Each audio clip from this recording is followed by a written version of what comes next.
Bismillahirrahmanirrahim. Assalamualaikum warahmatullahi wabarakatuh. Alhamdulillahi rabbil alamin. Wassalatu wassalamu ala sayyidina Muhammadin ashrafil mursalin wa ala alihi wa ashabihi at-tayyibin at-tahirin. Allahumma la sahla illa ma ja'altahu sahla wa anta ya hayyu ya qayyum taj'alul hazna idza syi'ta sahla. Allahumma rzuqna al-ikhlasa fin niyyati wal qawli wal amal. Segala puji kita ucapkan kepada Allah Subhanahu wa ta'ala. Salawat dan salam kita hadiahkan kepada Nabi kita Muhammad sallallahu alaihi wasallam. Mudah-mudahan kita semua nanti akan mendapat syafaat di hari kemudian kelak. Amin, amin ya rabbal alamin. Kita lanjutkan kembali kajian kita. Namun mari kita ikhlaskan niat kita.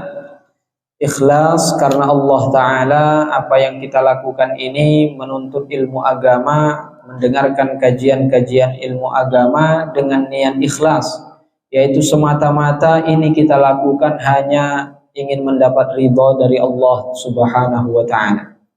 Pada pertemuan lalu kita membahas perkataan Al-Imam Abu Hanifah radhiyallahu anhu yang beliau mengatakan wa huwa syai'un lakal asya. Allah Ta'ala itu syai' lakal asya, tetapi tidak seperti asya. Syai'un artinya maujudun, ya, sesuatu yang ada. Allah itu adalah zat yang ada, tetapi lakal asya artinya lakal maujudat, tidak seperti semua yang ada. Adanya Allah tidak sama seperti adanya makhluk. Segala sesuatu selain Allah itu makhluk. Makhluk ada, Allah juga ada. Namun adanya Allah tidak seperti adanya makhluk. Makhluk ada dengan memiliki bentuk, memiliki ukuran. Maka Allah ada, tidak memiliki bentuk, tidak memiliki ukuran. Makhluk berada di sebuah tempat, maka Allah Ta'ala ada, tidak berada di sebuah tempat. Allah ada, dan adanya Allah Subhanahu wa Ta'ala tidak bisa dibayangkan, tidak bisa digambarkan, karena akal kita terbatas dalam memikirkan, dalam membayangkan sesuatu. Dan akal kita tidak akan sampai, tidak akan mampu untuk memikirkan tentang zat Allah Ta'ala. Karenanya kita dilarang untuk memikirkan tentang zat Allah Ta'ala. Kemudian beliau mengatakan wala jauhar. Allah Subhanahu wa Ta'ala itu bukan jauhar. Masih ingat Pak, apa itu jauhar kemarin? Ini ujian ini. Jauhar itu kita sebutkan kemarin jauhar artinya asal dari segala sesuatu. Ya. Sebelumnya kan kita sebutkan jism. Apa itu jism? Ya, jisim. Jisim itu matarakkaba min jauharain fa aksar. Ya, sesuatu yang tergabung dari dua jauhar atau lebih. Ya, itu namanya jisim. Nah, jauhar itu sendiri apa? Jauhar itulah dia aslul ajsam, dasar dari jisim. Jisim itu terbentuk dari gabungan jauhar. Jadi kalau ada dua jauhar, satu jauhar dengan satu jauhar berkumpul, ya, maka disebut namanya jisim. Jika jauhar yang dua tadi terpisah jadi satu jauhar, ya itu namanya jauhar. Ya, asal atau dasar dari jisim. Dan juga disebutkan jauhar ini adalah benda terkecil yang tidak bisa dibagi lagi. Ya, benda terkecil yang tidak bisa dibagi lagi. Karena dia kalau bisa dibagi berarti dia jisim. Setelah dibagi-bagi, misalnya ini kertas ini dibagi-bagi, dipotong-potong sampai titik terkecil yang tidak bisa lagi untuk dibagi, tidak bisa lagi untuk dipotong, ya, sampai titik terkecil itu namanya jauhar, namanya jauhar. Nah, dasar atau asal dari jisim. Allah Ta'ala bukan jisim, juga bukan jauhar. Jadi bukan benda yang bisa dibagi-bagi, juga bukan benda yang tidak bisa dibagi, yaitu jauhar. Ya, ini istilah dalam kitab akidah, dalam kitab tauhid, istilah jauhar, jisim, ya. Ini banyak sekali disebutkan dalam kitab-kitab akidah. Maknanya seperti itu. Kemudian wala aradin, Allah Ta'ala juga bukan arad. Apa itu arad? Arad itu sebagian para ulama mengatakan arad itu namanya sifat-sifat benda. Bergerak, diam, ya, naik, turun. Nah, ini merupakan sifat benda. Jadi Allah Subhanahu wa Ta'ala bukan benda yang bisa dibagi, yaitu jisim, bukan benda yang tidak bisa dibagi, yaitu jauhar, dan tidak bersifat dengan sifat-sifat benda, tidak bergerak, diam, naik, turun. Sebagian para ulama mengatakan arad itu maknanya apa? Wal aradu qa'imun bi ghairihi fahuwa la yaqumu bi zatihi bal yaftaqiru ila mahallin yaqumu bihi. Nah, arad itu adalah sesuatu yang tidak bisa berdiri sendiri, akan tetapi dia membutuhkan sesuatu yang lain untuk menjadi tempatnya berdiri. Maksud berdiri itu dia ada di situ. Dia nggak akan ada kalau sesuatu yang lain itu tidak ada. Jadi adanya dia butuh dengan adanya yang lain. Jika ada yang lain itu, maka dia bisa ada. Jika sesuatu yang lain itu tidak ada, maka dia tidak akan ada. Itu namanya arad. Apa contohnya ini, Pak? Sesuatu yang ada tapi butuh dengan yang lain. Dia nggak bisa berdiri sendiri. Ada sendiri dengan dirinya sendiri, dia nggak bisa ada. Tapi dia butuh dengan yang lain untuk adanya. Apa ini, Pak? Hah? Manusia. Ya, kita ada, maksudnya adanya kita ini, ya, tetap kita diciptakan oleh Allah, tetapi ya kita disebut berdiri sendiri, artinya ada kita tanpa butuh sesuatu yang lain. Kita nggak bersandar, nggak berada, bertempat di sesuatu yang lain, enggak. Ya. Nah, sesuatu yang ada butuh dengan yang lain untuk adanya dia, itu seperti apa? Seperti warna. Coba, ya. Ini warna hitam. Ya. Ini warna hitam. Tapi coba, warna hitam ini kita lihat berada di mana, Pak? Berada di mana ini? Warna hitam ini. Ada di dinding ini kan? Ada di keramik ini. Ya, ini hitamnya.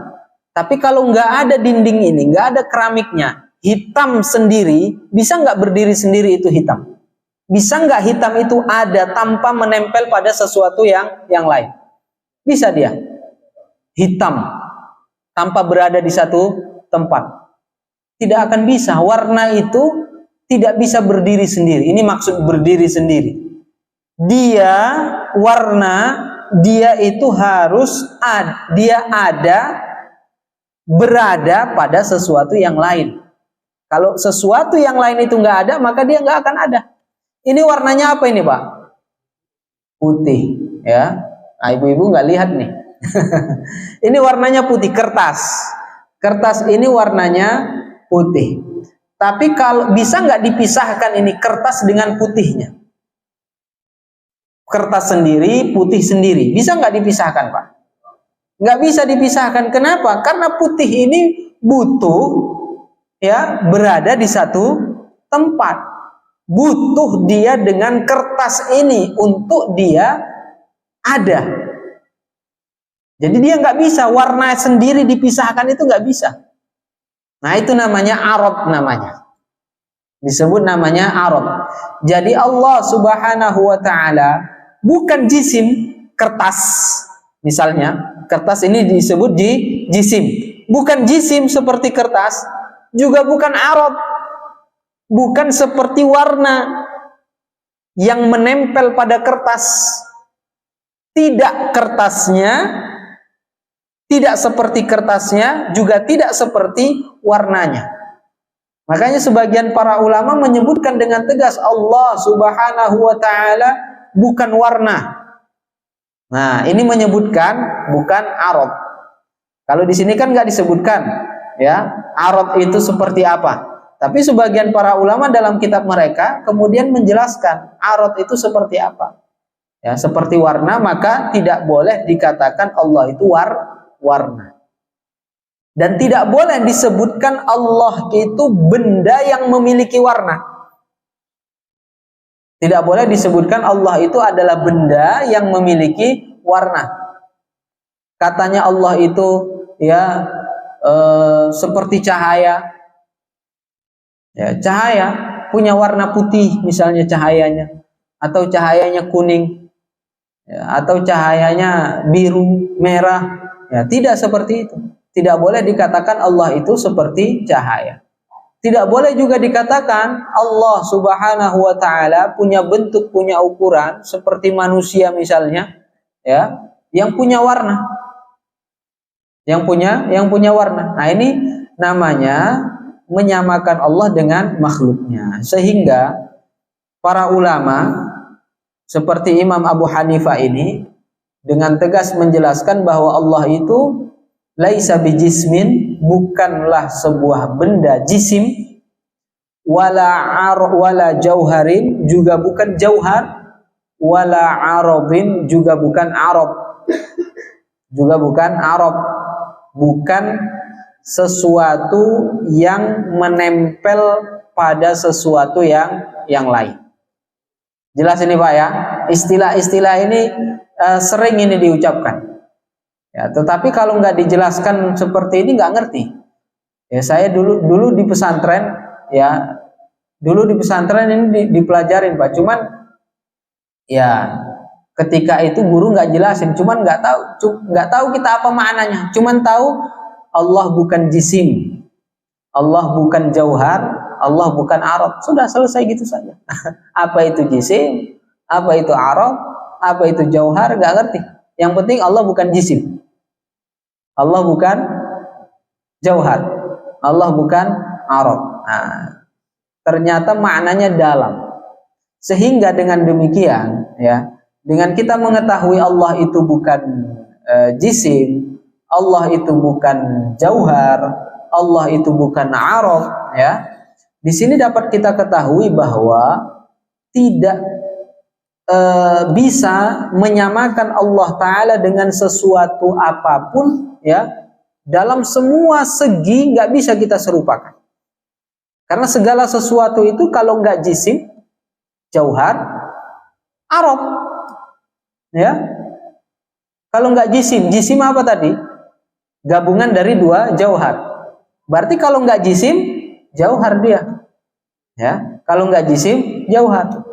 Kemudian ada lagi namanya arad. Berarti kalau nggak jisim, jauhar. Kalau nggak jauhar, arad. Dan arad ini adanya jika jisimnya ada. Tidak akan ada arad kalau jisim tidak ada. Berarti tidak bisa membayangkan Allah. Karena apa yang kita bayangkan pasti itu jisim. Apa yang kita bayangkan pasti itu arad. Bisakah kita membayangkan sesuatu yang tidak memiliki warna? Bisakah kita membayangkan sesuatu yang tidak berwarna, Pak? Tidak putih, tidak hitam, tidak kuning, ya, nggak ada warna. Apa itu nggak ada warna? Hah? Ya, itulah warnanya bening. Nah, itulah warnanya bening. Nah, nggak ada warna, nggak bening pun, gimana kita membayangkannya? Nggak bisa. Tidak bisa akal kita membayangkan sesuatu yang tidak memiliki warna. Sama seperti kita nggak bisa membayangkan sesuatu yang tidak ada cahaya atau gelap tanpa cahaya. Bisakah kita membayangkan itu? Akal kita hanya mampu membayangkan sesuatu itu kalau nggak ada cahaya berarti bercahaya. Cahaya atau tidak ada cahaya. Itu akal kita bisa membayangkan itu. Tapi sesuatu yang tidak terang juga tidak gelap, bisakah kita membayangkannya? Bagaimana itu keadaan yang tidak terang juga tidak gelap? Nggak bisa. Ya. Intinya apa? Akal kita ini hanya mampu untuk membayangkan sesuatu yang pernah kita lihat atau yang sama dengan apa yang pernah kita lihat. Yang nggak pernah kita lihat atau yang sama seperti yang kita lihat, akal kita nggak bisa, belum mampu untuk membayangkan ke sana, itu nggak bisa. Ya, nggak akan bisa kita membayangkan itu. Karenanya kita tidak akan bisa untuk membayangkan tentang zat Allah Subhanahu wa Ta'ala, sehingga kita dilarang untuk membayangkannya. Karena ketika kita membayangkan zat Allah, pasti akan menyerupakan Allah dengan sesuatu yang lain. Pasti itu. Ya, pasti akan menyerupakan Allah dengan sesuatu yang lain. Padahal Allah Subhanahu wa Ta'ala menegaskan laisa kamitslihi syai'. Allah tidak serupa dengan sesuatu apapun. Walam yakul lahu kufuwan ahad. Nah, ini pernyataan tegas bahwa Allah Ta'ala tidak serupa dengan sesuatu apapun, sehingga kita tidak boleh menyamakan Allah dengan sesuatu apapun. Kemudian Imam Abu Hanifah melanjutkan lagi, beliau mengatakan wala haddalahu. Wala haddalahu. Jadi pertama tadi la jismalahu, Allah Ta'ala tidak memiliki jisim, bukan berupa jisim. Wala jauhar, bukan jauhar. Kemudian yang ketiga wala arad, bukan arad. Kemudian yang keempat wala haddalahu. Wala haddalahu, tidak ada hadd baginya, bagi Allah. Allah tidak memiliki hadd. Apa itu hadd? Hadd ini juga istilah, dalam istilah tauhid ini digunakan, ini hadd. Dan ternyata Imam Abu Hanifah menggunakan istilah ini. Jadi penggunaan istilah hadd itu sudah ada dari masa salaf. Dari masa salaf sudah ada. Dan Imam Abu Hanifah menegaskan bahwa tidak boleh mengatakan Allah punya hadd. Tidak boleh mengatakan Allah punya hadd. Ada orang mengatakan bahwa ya, di luar kelompok Ahlus Sunnah wal Jamaah, mereka mengatakan Allah punya hadd, tetapi kita tidak tahu haddnya bagaimana.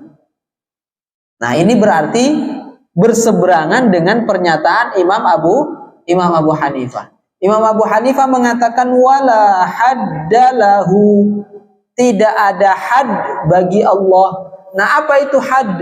Para ulama mengatakan al-hadd ma'nahu nihayatus syai'. Had itu artinya ujung dari sesuatu. Kalau misalnya ini meja ini kan, mana ujungnya, Pak? Ini disebut had namanya. Nah, ini ujungnya lagi sebelah sini, ini namanya hadd. Ini juga disebut ujungnya namanya hadd. Jadi Allah Subhanahu wa Ta'ala tidak ada hadd baginya. Ini apa makna tidak ada hadd? Tidak ada ujung, tidak ada batas. Maksudnya apa? Bukan artinya Allah Ta'ala itu besar tanpa batas. Bukan itu maknanya. Wala haddalahu, tidak ada had bagi Allah, bukan artinya Allah itu besar kemudian tidak ada batasnya, tidak ada ujungnya, bukan seperti itu. Karena kalau dikatakan demikian, ini akan kontradiksi dengan pernyataan beliau yang sebelumnya. Allah itu bukan jisim. Jadi kalau dikatakan besar, itu sudah mengatakan Allah itu jisim. Terus wala haddalahu, tidak ada had baginya, tidak ada batas baginya. Ini artinya karena tadi sudah disebutkan di awal Allah itu bukan jisim, berarti Allah Subhanahu wa ta'ala bukan merupakan benda. Kalau Allah ta'ala bukan benda, bukan jisim yang memiliki bentuk, berarti Allah Subhanahu wa ta'ala pasti tidak ada hadnya. Karena sesuatu yang ada had, yang ada batas, itu adalah sesuatu yang memiliki bentuk dan ukuran. Semua yang memiliki bentuk pasti ada batasnya. Pasti ada batasnya. Ya, kita ada bentuknya enggak, Pak? Ada. Pasti ada batasnya. Berapa tingginya, Pak? 160, 130, 170, ya. Atau bahkan tingginya ya 200 misalnya. Ya, ini seberapapun tingginya pasti ada batasnya kan, ada ujungnya. Kenapa? Karena kita jisim, kita memiliki bentuk. Makhluk Allah Subhanahu wa ta'ala yang paling kecil, apa itu makhluk Allah yang paling kecil? Jauhar tadi kan, istilah tauhidnya jauhar ya. Dasar dari segala sesuatu itu jauhar. Jauhar itu pun memiliki batasan, ada bentuknya, ya, ada bentuknya. Sampai makhluk Allah yang paling besar yang Allah ciptakan. Apa makhluk yang paling besar yang Allah Ta'ala ciptakan? Al-Arsh. Wa Rabbul Arshil Azim. Ya. Wa Rabbul Arshil Azim. Arsh ini adalah makhluk Allah yang paling besar bentuknya yang Allah Ta'ala ciptakan. Tetapi sebesar-besarnya arasy pun itu pasti ada batasnya. Walaupun kita tidak tahu batasnya, berapa besarnya itu, berapa kilometer misalnya, ya, atau berapa juta-juta triliun kilometer, kita nggak tahu. Ya, kita nggak tahu batasnya sampai berapa, tetapi pasti dia ada batasnya. Pasti dia ada batasnya. Allah Subhanahu wa ta'ala tidak memiliki batasan.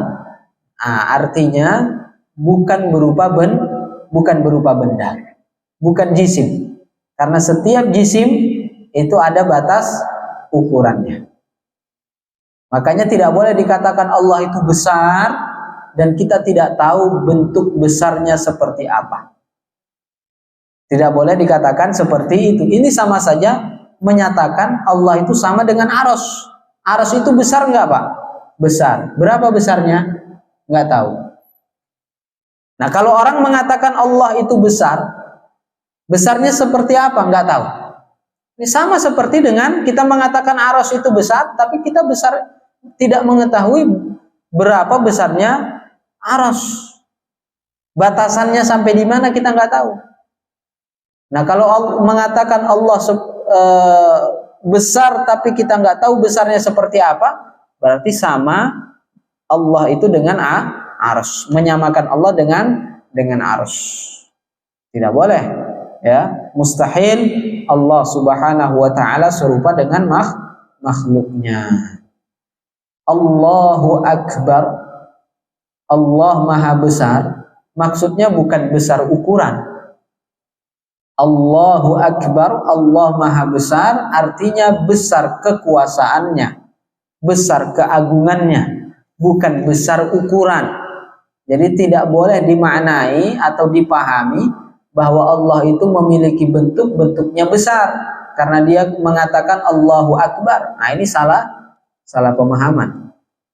Tidak boleh dibayangkan ketika mengatakan Allahu Akbar. Tidak boleh dibayangkan Allah itu besar. Ini namanya menyamakan Allah dengan makhluknya. Sehingga Imam Abu Hanifah dengan tegas mengatakan wala haddalahu. Allah tidak memiliki hadd. Perkataan Imam Abu Hanifah ini semakna dengan perkataan Al-Imam Abu Ja'far At-Tahawi yang pernah kita bahas kitab beliau, kitab Aqidah At-Tahawiyah. Masih ingat perkataan beliau Pak dalam kitab tersebut? Sudah pada lupa.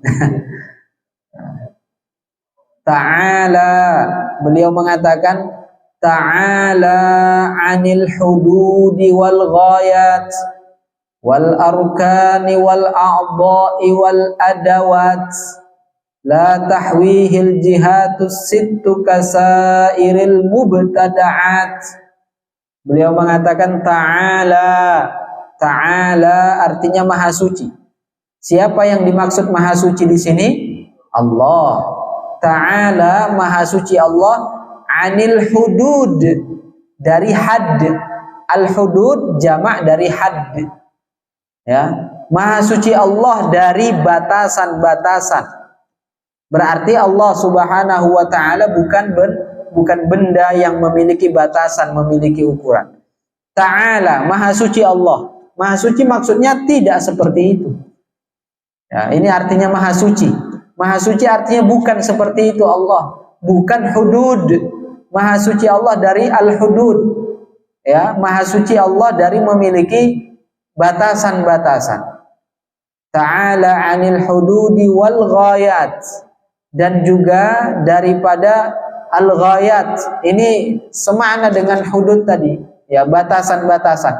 Wal arkan, dan Allah juga maha suci dari memiliki sisi-sisi. Seperti ini meja ini ada sisi kanan, ada sisi kiri. Ya, ada sisi depannya, ada sisi belakangnya. Nah, maha suci Allah dari memiliki sisi. Kita juga memiliki sisi kan?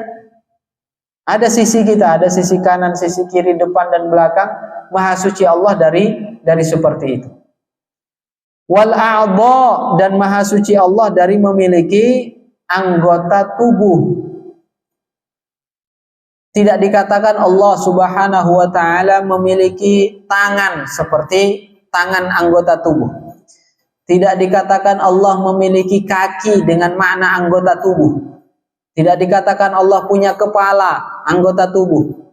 Tidak dikatakan Allah punya perut, ya, anggota tubuh, dan lain-lainnya dari anggota tubuh.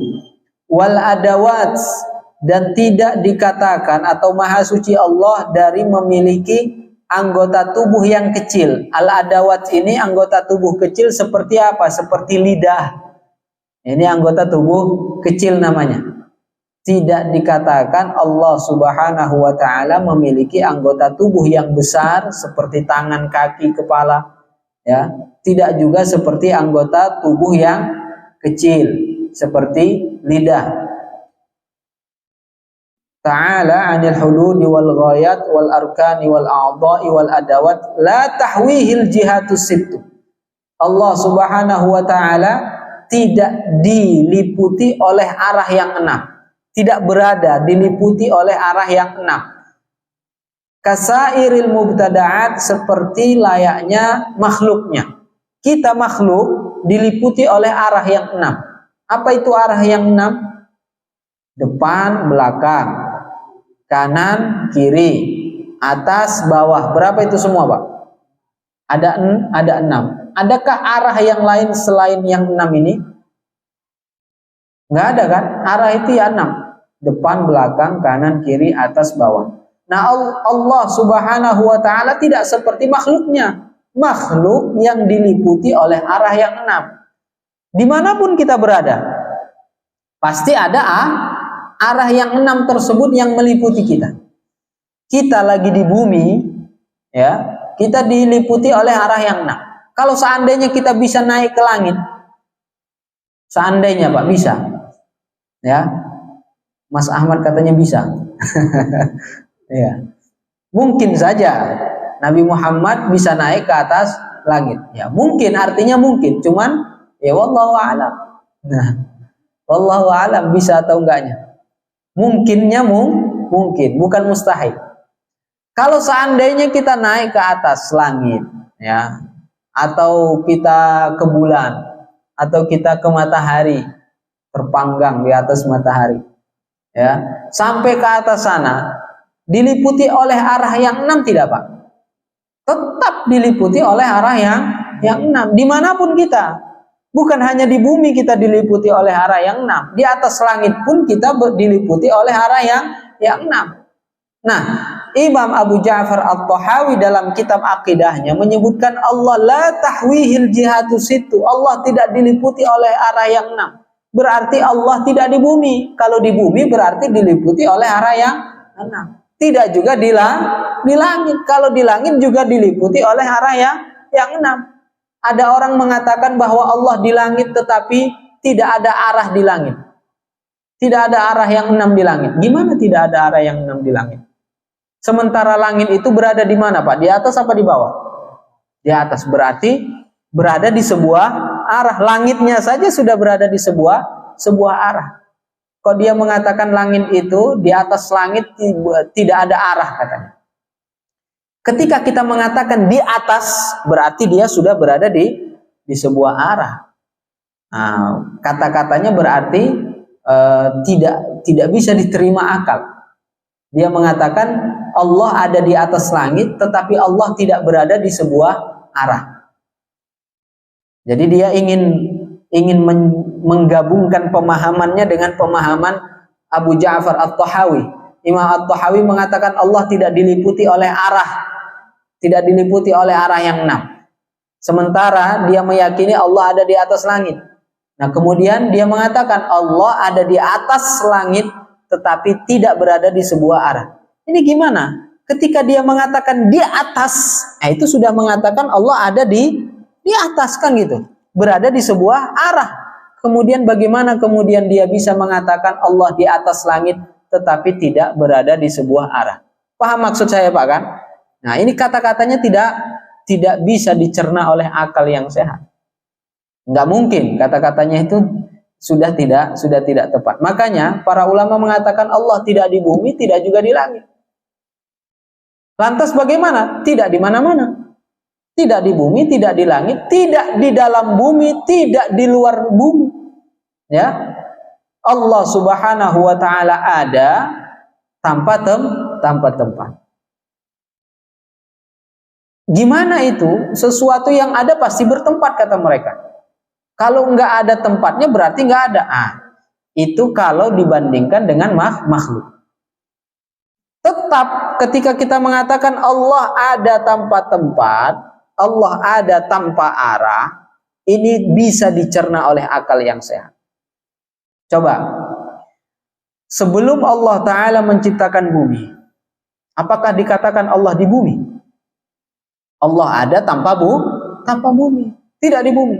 Sebelum Allah Ta'ala menciptakan langit, Allah ada tanpa langit, tidak di langit. Berarti sebelum menciptakan langit dan bumi, Allah ada tanpa langit, tanpa bumi, tidak di langit, tidak di bumi. Allah ada sebelum segala sesuatunya ada. Sebelum ini semua ada, Allah ada. Sebelum ada langit, sebelum ada bumi, sebelum ada arasy, Allah ada tanpa itu semua.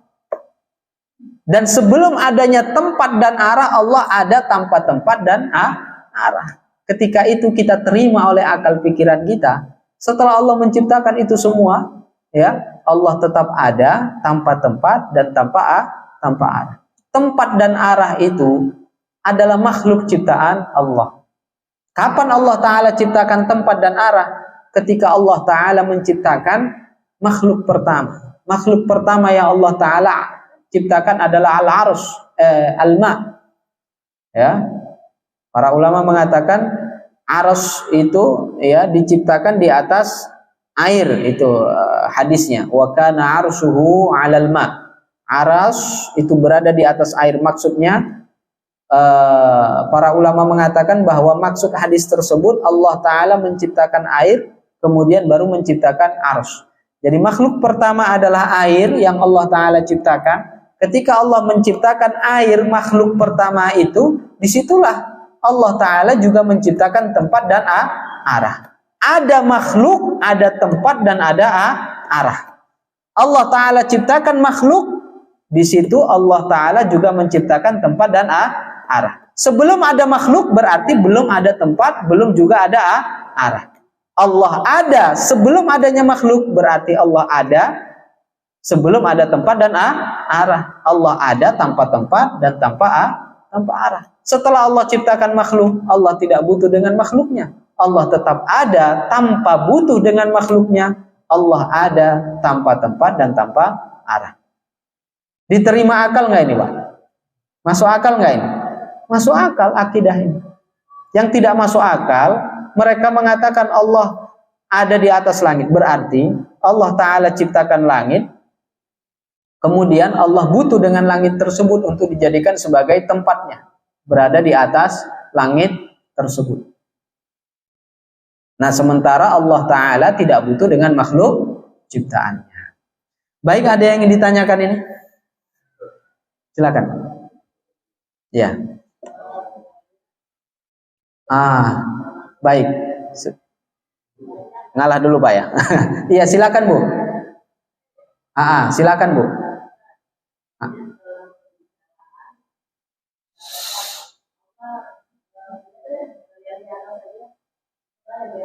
Iya.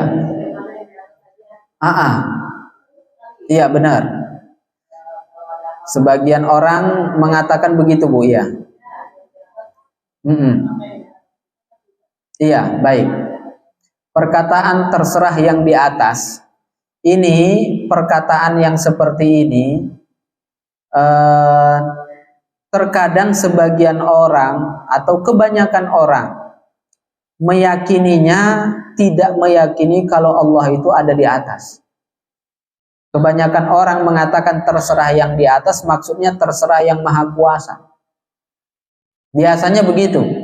Namun jika ada orang yang mengatakan terserah yang di atas dengan makna Allah itu ada di atas, kita katakan ini salah, tidak benar, ya.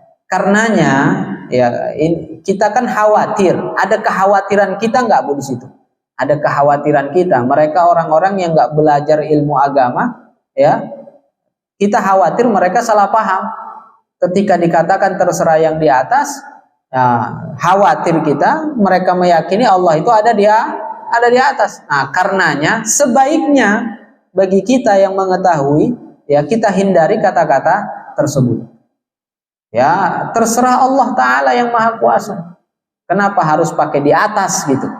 Terserah yang di atas. Kenapa? Yang di atas ini bisa dipahami banyak sekali ini, ya. Ada cicak di atas. Nah, terserah cicak di atas kan. Namun kata-kata di atas itu yang digunakan oleh sebagian orang, ya, kebanyakan orang memahaminya terserah yang maha kuasa. Pemahaman terserah yang maha kuasa ini benar, cuman ada kekhawatiran kita di situ kan, kata-kata di atas itu, maka sebaiknya kita tidak menggunakan kata-kata tersebut. Tetapi kita tidak kemudian menyalahkan semua orang. Yang kita salahkan siapa? Jika dia mengatakan terserah yang di atas dengan makna Allah itu ada di atas. Itu yang kita salahkan. Tidak kita salahkan semua orang. Jadi terkait kata-kata tersebut sebaiknya kita hindari. Dan kalau ada orang yang mengatakannya, ya, kalau kita khawatir kita jelaskan bahwa makna di atas yang kamu maksud itu bukan Allah ada di atas, tetapi maksudnya maha kuasa. Seperti Allahu Akbar, Allah maha besar. Apa maksud besar di situ kan? Ya, maksud besar bukan bentuknya, bukan Allah memiliki bentuk, tetapi besar yang dimaksud adalah kuasanya. Baik, jelas Bu ya? Silakan Pak.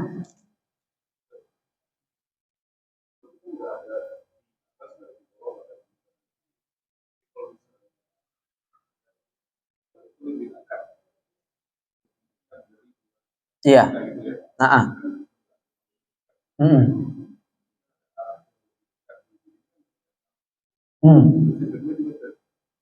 Kalau misalnya Allah kenapa dari saja ada yang pagi yang mau kita ya. Kita bagaimana memahami itu padahal kita tahu kan hilang Ya. Jadi kita kayak baik. Itu semua apa yang warid dalam hadis, pernyataan-pernyataan seperti itu tidak kemudian dipahami secara zahirnya. Makanya tadi kan seperti Allahu Akbar saja kan tidak dipahami secara zahirnya. Jadi tidak semua hal kemudian dipahami secara zahir. Karena kalau dipahami semua hal secara zahir, kita akan saksikan ada banyak kontradiksi, ya. Ya, di satu sisi menyatakan hadis atau ayat menyatakan Allah tidak serupa dengan makhluknya, tidak bertempat, tidak berarah. Nah, di satu sisi kalau dipahami secara zahir, ada tempat, ada arah, ya, berlaku baginya masa kan begitu. Tetapi tidak kemudian seperti itu. Ayat dan hadis tidak saling kontradiksi, tetapi saling menguatkan. Disinilah kemudian kita butuh dengan pemahaman para ulama. Para ulama menyebutkan ketika ini ada hadis ya, wa ma taqarraba ilayya 'abdi bi syai'in ahabbu ilaiha mimma aftaradtuhu alaihi. Ya, wa ma taqarraba ilayya 'abdi. Ini kalau diterjemahkan secara makna harfiahnya itu artinya tidaklah hamba itu akan berada lebih dekat kepadaku. Lebih dekat itu kalau dipahami secara ini kan maksudnya fisik kan begitu kan. Kita ada fisiknya, ketika kita berada di dekat sesuatu berarti sesuatu itu ada fisiknya juga kan gitu. Ketika dikatakan kita dekat dengan Allah ketika kita melakukan hal-hal yang Allah wajibkan kepada kita, kita dikatakan dekat dengan Allah, apakah maknanya seperti itu? Kan tidak. Jadi dekat yang dimaksud bukan dekat secara fisik, tetapi dekat secara maknawi. Makanya lebih dekat daripada urat ini kita, urat leher kita atau urat nadi kita, itu bukan artinya Allah itu menempel. Lebih dekat dari urat kita di mana Pak? Berpisah dengan kita atau nempel? Nempel kan? Kalau lebih dekat lagi berarti lebih nempel lagi kan gitu. Bukan artinya Allah nempel pada kita kan enggak. Nah, jadi bukan begitu. Maksudnya apa? Allah Subhanahu wa taala sangat tahu apa yang kita perbuat, mengetahui segala sesuatunya, apa yang kita sembunyikan. Ya. Jadi lebih dekat daripada urat nadi itu maksudnya Allah Subhanahu wa taala mengetahui segala sesuatunya, lebih mengetahui tentang kita daripada kita sendiri. Daripada kita sendiri. Allah lebih tahu daripada kita sendiri. Nah, itu juga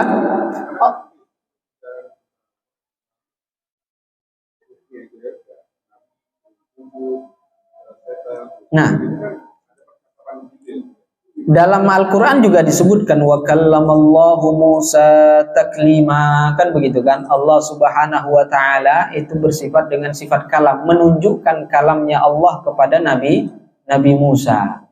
Namun di sini tidak kemudian dimaknai, ini kita sudah pernah menjelaskan tentang sifat kalamnya Allah. Nah, bagaimana sifat kalamnya Allah? Sifat kalamnya Allah tidak memiliki huruf, suara dan bahasa. Bukan artinya Allah menunjukkan kalamnya kemudian berdialog seperti kita berdialog. Allah dengan Nabi Musa berdialog seperti kita berbicara, ini enggak, ya. Ya, bagaimana itu? Wallahu a'lam. Namun Allah Subhanahu wa taala ya menjadikan Nabi Musa memahami akan wahyu yang Allah taala sampaikan kepadanya. Nanti pada hari kiamat juga kita akan diperdengarkan kalamnya Allah yang azali, tidak berupa huruf, suara dan bahasa. Namun ya, gimana kita bisa ngerti itu? Kan gitu kan. Semua orang akan memahami tentang apa ya kalamnya Allah itu ditujukan kepadanya. Disitulah hisab itu. Kita akan tahu apa salah kita, betapa banyak dosa kita. kita nanti akan disiksa atau kita akan masuk ke dalam surga, ya, masuk neraka atau semuanya akan mengerti tanpa kita berdialog kepada Allah Ta'ala seperti kita berdialog sekarang. Hei kamu fulan, salah kamu ini kamu masuk neraka. Kamu ini kesalahan kamu tapi saya maafkan kamu masuk surga. Nggak begitu, ya. Tapi semua akan mendengar kalamnya Allah tidak berupa huruf, suara dan bahasa, ya, dan memahami, ya, akan hal itu. Bagaimana itu, ya Allah? Inilah yang nggak bisa kita bayangkan ini. Cuman nanti akan kita rasakan semua, ya. Nanti kalau ketika itu ya ingat saja, oh ini pelajaran dulu, pelajaran sifat kalam ini.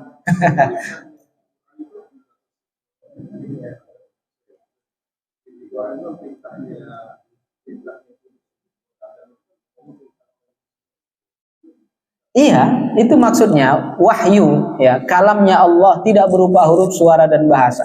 Namun di dalam Al-Qur'an itu dihikayatkan. Dalam Al-Qur'an dihikayatkan, ya, bagaimana perintah Allah Subhanahu wa taala memerintahkan para malaikat itu untuk sujud kepada Nabi Adam. Namun bukan seperti itu sebenarnya. Makanya kita katakan Al-Qur'an itu adalah kalam Allah, tapi kok ada huruf, suara dan bahasa ini? Kan begitu. Al-Quran yang kita baca ini adalah kalam Allah, tetapi bukan huruf-hurufnya ini. Huruf-hurufnya ini adalah ibarah, ungkapan yang menunjukkan akan kalamnya Allah yang sebenarnya, yang kalam Allah itu tidak berupa huruf, suara dan bahasa. Gimana itu? Ya masih belum paham. Para ulama membuat pendekatan. Ketika ditulis lafaz Allah, di sini ada tulisan Allah ini besar, Pak. Ya. Apakah lafaz Allah yang tertulis ini itulah zat Allah? Ketika kita sholat menyembah Allah, apakah kita menyembah tulisan itu? Tidak. Siapa yang kita sembah? Zat yang ditunjukkan oleh tulisan tersebut. Dan zat itu bukan berupa tulisan, bukan berupa huruf, bukan berupa bahasa, bukan berupa bentuk. Nah, jadi Al-Quran yang kita baca ini adalah ungkapan yang menunjukkan akan kalamnya Allah yang tidak sama seperti kalamnya makhluk. Kalau kalamnya Allah itu kemudian gimana kita bisa mengetahuinya kalau tidak diungkapkan, ya? Kalau tidak diungkapkan. Nah, ungkapan ini, tulisan ini menunjukkan akan kalamnya Allah yang sebenarnya, seperti itu. Jadi bukan kalamnya Allah itu berupa huruf, suara dan bahasa, tidak. Nah, baik. Ada lagi yang ditanyakan? Silakan, Pak.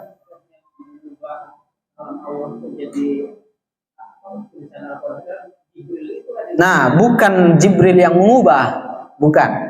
Jadi makanya Al-Quran itu para ulama mengatakan Al-Quran bukan karangan malaikat Jibril, juga bukan karangan Nabi Muhammad. Bukan karangan malaikat Jibril, bukan karangan Nabi Muhammad. Lantas bagaimana Al-Quran itu Allah Ta'ala menciptakan suara yang kemudian suara tersebut diperdengarkan kepada malaikat Jibril. Nah, itulah kemudian yang disampaikan malaikat Jibril yang dia dengar kepada Nabi Muhammad sallallahu alaihi wasallam. Jadi bukan malaikat Jibril mengarang apa yang diwahyukan kemudian lafaznya dia karang sendiri, enggak. Tetapi memang Allah memperdengarkan suara tentang kalamnya tadi. Jadi bukan kalamnya Allah bersuara, tidak. Allah Ta'ala menciptakan suara sebagai ungkapan dari kalam yang azali, yang bukan huruf, suara dan bahasa. Itulah yang kemudian tertulis dalam mushaf kita.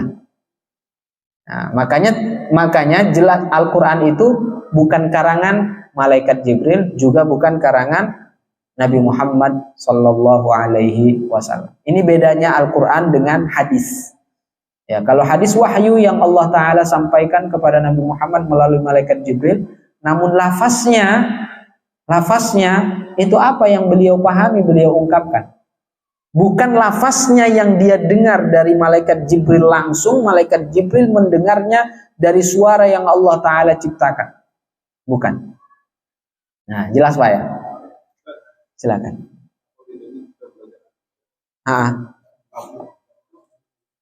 Akidah dengan tauhid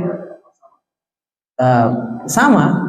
Jadi ilmu tauhid ini kan istilah. Ya, para ulama mengistilahkan ilmu ini dengan nama ilmu tauhid. Sebagian mengatakan ilmu usul. Ya, apa itu ilmu usul? Apa itu ilmu tauhid? Yang mempelajari tentang akidah. Makanya kemudian sebagian menyebutnya ilmu akidah karena isinya menjelaskan tentang akidah, ya, menjelaskan tentang akidah. Kenapa disebut dengan ilmu tauhid? Ya, walaupun pembahasannya bukan masalah tauhid saja. Tauhid itu kan mengesahkan Allah. Pembahasannya kan bukan hanya pengesaan tentang Allah, juga membahas tentang para nabi, membahas tentang para malaikat, ya, membahas tentang kejadian hari kiamat. Nah, juga disebutkan dalam ilmu akidah ini. Tapi kok disebut ilmu tauhid? Nah, inilah istilahnya menyebutkan satu, namun yang dimaksud adalah semua. Nah, saya nggak lihat batang hidungnya si fulan, kok batang hidungnya saja kan gitu kan? Nah, tetapi dia menyebutkan satu untuk semua. Ini tauhid, ya, disebutkan pembahasan tauhidnya, tetapi yang dimaksud keseluruhannya, akidah. Iya. Jadi sama itu, sama maksudnya. Baik, kita cukupkan sampai di sini. Insya Allah akan kita lanjutkan pada pertemuan berikutnya. Mari kita akhiri seperti biasa, kita ucapkan tahlil dan sholawat kepada Nabi. La ilaha illallah. Allahumma salli ala sayyidina Muhammad wa ala alihi wa sahbihi wa sallim. Alhamdulillahirabbil alamin. Assalamualaikum warahmatullahi wabarakatuh.